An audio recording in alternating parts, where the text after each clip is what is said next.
All right. I apologize. It appears to be working. Um, for some reason, the previous recording died during the last two pages.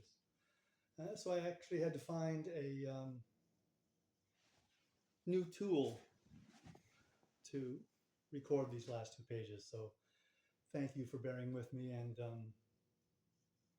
coming back to it. Chapter 5, page 94, The Great Gatsby by F. Scott Fitzgerald. The rain was still falling, but the darkness had parted it in the west, and there was a pink and golden billow of foamy clouds above the sea. "Look at that," she whispered, and then after a moment, "I'd like to just get one of those pink clouds and put you in it and push you around." I tried to go then, but they wouldn't hear of it. Perhaps my presence made them feel more satisfactorily alone. "I know what we'll do," said Gatsby. "We'll have Klipspringer play the piano." He went out of the room calling "Ewing!" and returned in a few minutes accompanied by an embarrassed, slightly worn young man with shell-rimmed glasses and scanty blonde hair.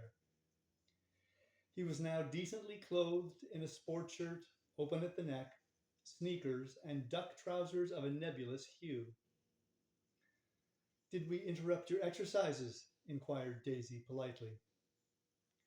"I was asleep," said Mr. Klipspringer in a spasm of embarrassment. "That is, I'd been asleep, then I got up." "Klipspringer plays the piano," said Gatsby, cutting him off. "Don't you, Ewing, old sport?" "I don't play well. I hardly play at all. I'm all out of practice." "Well, we'll go downstairs," interrupted Gatsby. He flipped a switch. The gray windows disappeared as the house glowed full of light. In the music room, Gatsby turned on a solitary lamp beside the piano.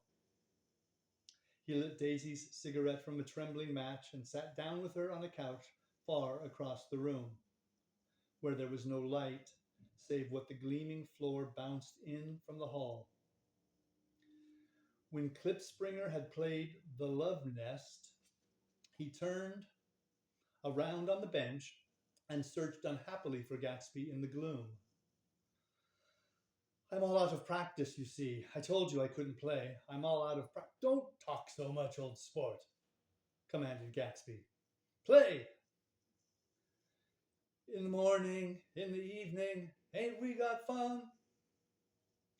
Outside, the wind was loud and there was a faint flow of thunder along the sound. All the lights were going on in West Egg now. The electric trains. Oh, God, this just goes. This is why I like to do this outside. Okay. "One thing sure and nothing surer, the rich get rich and the poor get children.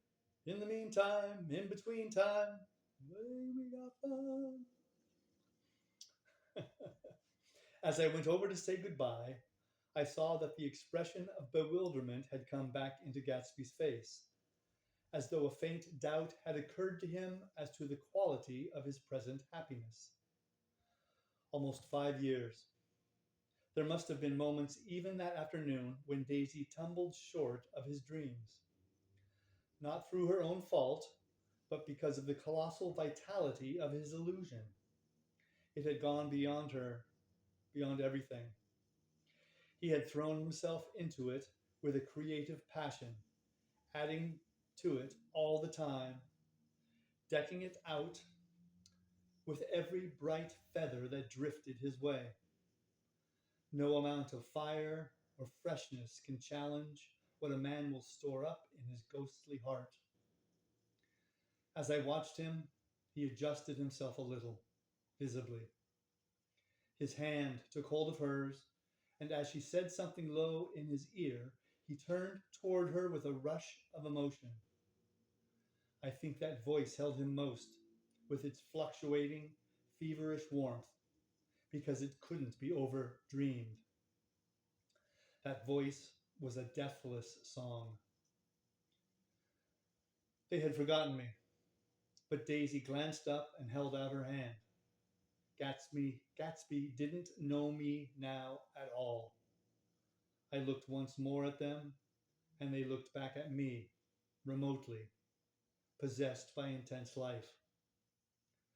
Then I went out of the room and down the marble steps into the rain, leaving them there together.